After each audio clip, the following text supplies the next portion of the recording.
देखिए, जब बुद्ध जीवित थे, बुद्ध शरीर में थे, तो उनके एक भाई थे, उनका नाम था देवदत्त, जानते होंगे। तो उन्होंने, अच्छे वक्ता थे, अच्छे बुद्ध के शिष्य भी थे। उन्होंने बुद्ध के सामने के जीवित रहते ही कहा कि बुद्ध का जो मार्ग है, इससे मुक्ति बहुत विलंब में मिलेगा, ये ठीक मार्ग नहीं है। ये मैं अपना एक शॉर्टकट निकाल रहा हूं जिससे जल्दी मुक्ति मिल जाएगी। और बुद्ध जो है बहुत कॉम्प्रोमाइज करते हैं, हमारा जो मार्ग है वो बिना कॉम्प्रोमाइज का है, और बुद्ध से ज्यादा वैज्ञानिक है। तो बुद्ध के जीवन में ही देवदत्त ने विरोध किया बुद्ध का, और विरोधी नहीं किया, अच्छा वक्ता था, खूब बोलने में कुशल था, और उसने कहा कि बुद्ध से भी ज्यादा महान बुद्धत्व मुझे घटा है, बुद्ध को छोटा बुद्धत्व घटा है, मुझे महान बुद्धत्व घटा है। तो बुद्ध जब संघ में बैठे थे, उस समय उसने बुद्ध के संघ से 500 भिक्षुओं को बुद्ध के सामने से लेके चला गया। बुद्ध को छोड़ के 500 भिक्षु उसके साथ चले गए। सोचिए, बुद्ध जीवित थे, तभी उनको शॉर्टकट की जरूरत पड़ी कि बुद्ध का मार्ग लंबा है, इसमें इनलाइटमेंट इतना दिन में नहीं घट रहा है। देवदत्त ने कहा कि हम जल्दी घटा देंगे। तो 500 लोग जो थे वो बुद्ध को छोड़ के चले गए उसके साथ, और बुद्ध के पैरेलल में उसने संघ खड़ा किया, है ना। लेकिन जो असत्य है वो चलता नहीं है, खड़ा तो होता है, जो उसमें उसके पांव जम नहीं पाते, गिर जाते हैं, खड़ा तो होता है बहुत देर तक। तो अभी तो ओशो शरीर में नहीं है। जब बुद्ध के सामने से देवदत्त 500 भिक्षुओं को ले जा सकता है, बुद्ध के रोकते हुए भी लोग नहीं रुके, तो हम लोग के रोकने से कौन रुकेगा? उसकी बड़ी, आप पढ़ेंगे तो ये देखिए, इतिहास तो बार बार रिपीट करता है, लोग इतिहास से सीखते नहीं है, इतना ही फर्क है ना। इतना विरोधी हो गया वो देवदत्त बुद्ध का कि जो बुद्ध के सबसे बड़े जो प्रशंसक थे वो मगध नरेश बिंबिसार, जो आश्रय देते थे बुद्ध को और जिन्होंने बिहार के लिए बहुत दान दिया था। तो बिंबिसार का लड़का था अजात शत्रु। तो देवदत्त ने अजात शत्रु को जाके क्या कहना शुरू किया कि तुम्हारे पिताजी तो सब दान कर रहे हैं बुद्ध को, एक दिन सब राज खजाना खाली हो जाएगा, तो तुम राजा बनोगे तो क्या क्या राज्य करोगे? तो सब तो पैसा, हीरा जवाहरात सब दान कर रहे हैं, तुम्हारे पास बचेगा क्या, है ना। तो अजात शत्रु के मन को ऐसा चिंतित कर दिया, और इतना ज्यादा प्रभाव अजात शत्रु पर उसका रहा कि अजात शत्रु ने देवदत्त के बाद में आके अपने पिता को जेल में कैद कर दिया, बिंबिसार को। और कैद ही नहीं किया, देवदत्त ने कहा कि फिर ये तो राजा रह चुका है, किसी ने भी छूटेगा या विद्रोह करा देगा, वहां राज्य ले लेगा, इसलिए उसको मारो तुम। तो उसको कहा कि पिता है, कैसे हम मारे? तो बोला अन्न पानी मत तो भूखे मर जाएगा। तो खाना बंद करवा दिया उसका, है ना, बिंबिसार का। तो बिंबिसार की जो पत्नी थी तक्षशिला से आई थी, पाकिस्तान से आई थी, बड़ी सुंदरी थी। तो वो मिलने जाती थी बिंबिसार से। उसने एक विधि निकाली। उसने क्या किया, ये कथा बड़ी मार्मिक है, इतिहास बार बार अपने को दोहराता है। तो उसने क्या किया कि अपने पूरे शरीर पर जब मिलने जाती थी तो पूरे शरीर पर मध लेप लेती थी। खाना तो कुछ ले जाना अलाउड नहीं था, तो उसको मारना था, खाना तो ले जाए, सैनिक ले नहीं जाने देते थे खाना। तो अपने पूरे शरीर पर उपटन की तरफ मध लगा लेती थी, शहद, और जाके मधु, और जाके जब अपने पति के साथ मिलती थी तो कहती थी कि तुम मेरे बदन को चाटो ताकि तुम्हें कुछ न्यूट्रिशन मिले। तो वो उसके बदन को, हाथ को, पैर को चाटता था, जिसमें तो थोड़ा सा उसको प्रोटीन मिलता था। तो इस तरह से जब देवदत्त को ये पता चला कि इस तरह से भी बिंबिसार नहीं मर रहा है, तो इसे ये भी अजातशत्रु को खबर कर दिया, तो माँ का मिलना भी बंद करा दिया। तो जब बुद्ध के समय में भी ये लोग इस तरह की बात करते थे कि बुद्ध से भी जल्दी बुद्धत्व घटाने की मार्ग हम खोज लिए हैं, और बुद्ध का मार्ग बड़ा ढीला ढाला है, लूज है, इससे नहीं होगा, तो अभी तो ओशो शरीर में नहीं है। अभी तो लोग जो भी चाहेंगे कह सकते हैं, दावा कर सकते हैं। कौन चाहे बुद्ध के सामने लोग चले गए 500 भिक्षु छोड़ के, और बहुत बड़ा देवदत्त का संघ हो गया था, बड़ा संघ हो गया था, कोई वक्ता था। और इस तरह की मीठी, इसको कहते हैं चारु वाक्य, मीठी बातें। तो मीठी बातों में लोग लोभा जाते हैं। बुद्ध की बात जो होती है वो सत्य होती है, वो कड़वी होती है ना। और जो नकली बुद्ध होते हैं उनकी बातें बड़ी मीठी होती है, उसको चारु वाक्य कहते हैं, मीठा मिला होता है, उसमें लोग को बड़ा रस आता है।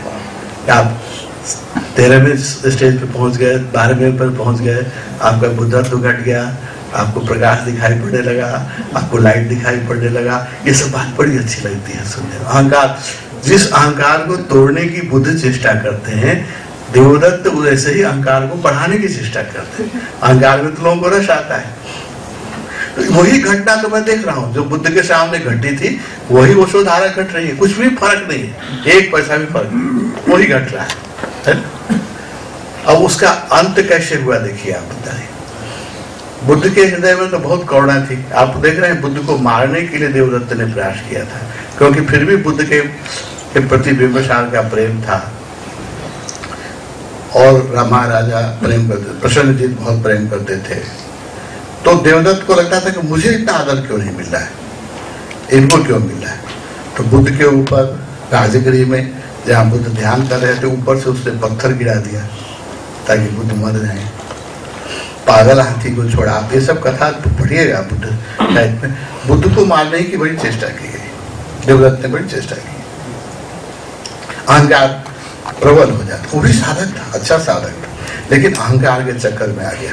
उसके अहंकार की पीड़ा क्या थी कि बुद्ध जो थे वो सबसे पहले बुद्ध के शिष्यों में बुद्धत्व घटा सबसे पहले कौंडिल्य को। तो पके हुए थे, एक ही प्रवचन में बुद्ध हो गए। तो बुद्ध ने घोषणा कर दी कौंडिल्य बुद्ध हो गए। उसके बाद 5 जो पंचभद्र थे वो सब 1 महीने के अंदर बुद्धत्व प्राप्त कर लिया। तो बुद्ध ने घोषणा कर दी। अब नए आने वाले में सारिपुत्र ऐसे पके हुए थे, ऐसे सज्जन व्यक्ति थे, उनका नाम लेना भी, उनको उनका नाम लेने से ही मेरे आंखों में आंसू आ जाता है। इतने पवित्र व्यक्ति थे कि 15 दिन में बुद्ध के पास आके वो बुद्धत्व घट गया। 15 दिन में मौदगल्यायन सारिपुत्र के मित्र, बचपन के मित्र, बहुत अच्छे साधक, 1 महीने के अंदर उनका बुद्धत्व घट गया। तो बुद्ध ने ये घोषणा कर दी कि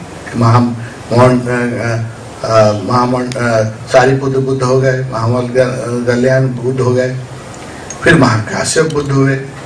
तो जो बुद्ध हुए उनकी बुद्ध ने घोषणा की। तो हर घोषणा के समय देवदत्त उठ के खड़ा हो जाता था, कहता था कि हम इतने बड़े साधक हैं, आपके भाई भी हैं, आपके बचपन के सखा हैं, आपके साथ आपका सब कुछ देखा है, और मैं आपसे ज्यादा ध्यान करता हूँ, तो मेरा नाम क्यों नहीं लेते मुझे। तो बुद्ध कहते थे तुम्हारा अहंकार ही बाधक है, तुम साधक तो बहुत अच्छे हो, अहंकार ही तुम्हारा बाधक है, यही तुम्हारा बुद्धत्व घटने नहीं देता है।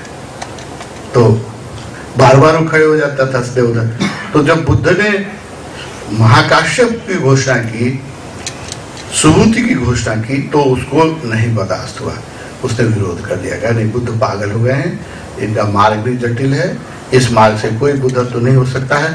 मैंने बुद्ध 3 चीवर रखने का परमिशन दिए थे, देवदत्त ने कहा नहीं, 3 बहुत ज्यादा होता है, लग्जरी, बुद्ध लग्जरी सिखा रहे हैं, साधक को 1 ही चीवर रखना चाहिए। और बुद्ध कहते थे कि तुम 12 बजे तक खा सकते हो, नाश्ता कर सकते हो, खाना खा सकते हो, रात का भोजन मत खाना। तो देवदत्त ने कहा कि नहीं, ये बुद्ध 2 बार खाने के लिए कहते हैं, जलपान और लंच, ये ज्यादा है, साधक को 2 बार खाने की क्या जरूरत है, 1 बार काफी है।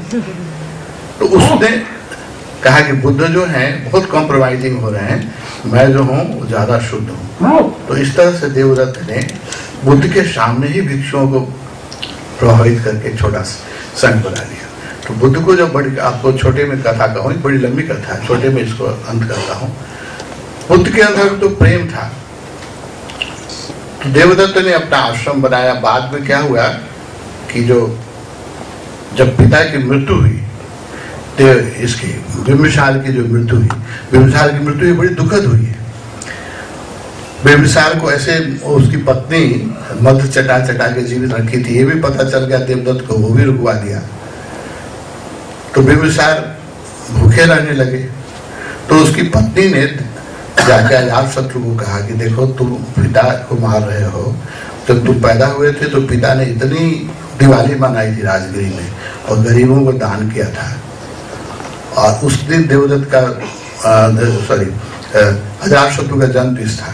तो कहा कि तुम्हारे जन्म दिवस पर पिता ने दिवाली मनाई थी और इतना अधिक राजमहल को सजाया था, गरीबों को दान किया था, और आज के दिन भी तुम अपने पिता को भूखे रख रहे हो, तुम कैसे निष्ठुर हो। तो अजातशत्रु को बात थोड़ी छू गई। तो उसको लगा कि नहीं, आज के दिन तो उनको खाना खिलाना चाहिए, मेरा जन्मदिन। तो कहा कि आज मैं खुद ही, पिता के प्रति एक प्रेम होता है, प्रेम कहा कि आज के दिन को खुद ही हम खिलाएंगे। तो घोड़ा पर थोड़ा अपने सिपाहियों के साथ अन्न लेके चला। तो जहां बिंबिसार को कैद किया गया था, बिंबिसार ने क्या कहा था कि मुझे जेल में एक छोटा सा खिड़की बना दो, क्योंकि बुद्ध बैठते थे गिद्धकूट पर्वत पर। तो मैं गिद्धकूट पर्वत पर बुद्ध, जहाँ बुद्ध का विहार है, बुद्ध बैठते, उनका मैं दर्शन कर सकूं। तो एक छोटी सी खिड़की छेद बना दिया गया था और चुपचाप बुद्ध को देखता रहता था बिंबिसार, इतना प्रेम में था। बुद्ध भी कुछ नहीं कर सकते थे, कोई राजा तो अजातशत्रु हो गया था। तो जब ये घोड़े पर आ रहा था तो घोड़े की जो आवाज सुनी, बिंबिसार ने पहचानता था राजा का घोड़ा, देखा खिड़की से तो देखा कि लड़का आ रहा है, अजातशत्रु आ रहा है। तो अजातशत्रु ने इतना सताया था कि उसे लगा कि मुझे मारने आ रहा है, क्योंकि अजातशत्रु ने कई महीनों से भूखा रखा था और बहुत ताड़ना दी थी। तो वो और डर गया, उसे लगा कि मुझे मारने आ रहा है। तो लगा कि जब पुत्र के हाथ से, जिस पुत्र को मैंने इतने प्रेम से पाला, इतने आदर से पाला, उसके हाथ से कटने से, तो काटेगा मुझे तलवार से, तो उसके हाथ से कटने से तो अच्छा है कि मैं आत्महत्या कर लूं। तो पहाड़ी पर से कूद के मर गया बिंबिसार। तो जब आया ये राजा शत्रु, तो उसने पिता की लाश देखी, बहुत रोया, लेकिन पिता तो मर गए थे। तब इसको लगा कि नहीं, मैं गलत रास्ते पर हूँ। तब आके इसको पछतावा हुआ और माँ से भी माफी मांगी। तो माँ ने कहा कि तू जाके बुद्ध से माफी मांग। तो बुद्ध के पास गया, उसने कहा कि मुझसे बड़ा अपराध हुआ, मेरे पिता की हत्या मेरे कारण हो गई। ये देवदत्त के बहकाने में आ गया और फिर उसने देवदत्त को अपने राज्य से निकाल दिया। जो राजगुरु बना हुआ था देवदत्त, अजातशत्रु का मगध का राजगुरु बना हुआ था, उसको अपने राज्य से निकाल दिया। तो देवदत्त जाके, जहां बुद्ध ने तपस्या की थी गया में, वहां जाके अपने मोनेस्ट्री बनाए, एक पहाड़ी पर रहने लगे और बुद्ध का फिर शिष्य बन गया। अजातशत्रु भी बुद्ध का शिष्य बन गया बिंबिसार की मृत्यु के बाद, और बहुत काम किया है बुद्ध का अजातशत्रु ने। तो बुद्ध में तो करुणा होती है। तो बहुत साल के बाद बुद्ध को क्या लगा कि देवदत्त भटक रहा है अहंकार के वश, और अपने अहंकार के वश अपने को बुद्धत्व घोषणा किए चले जा रहा है लोगों को, और अब शिष्यों को बुद्धत्व बुद्ध दे रहा था। 2 महीने 15 बुद्ध के पास इतने साल में रहे, कुछ नहीं हुआ। मेरे पास देखो 15 दिन में बुद्ध हो गया, 2 महीने बुद्ध। तो 500 भिक्षुओं को सबको बुद्ध बना दिया था।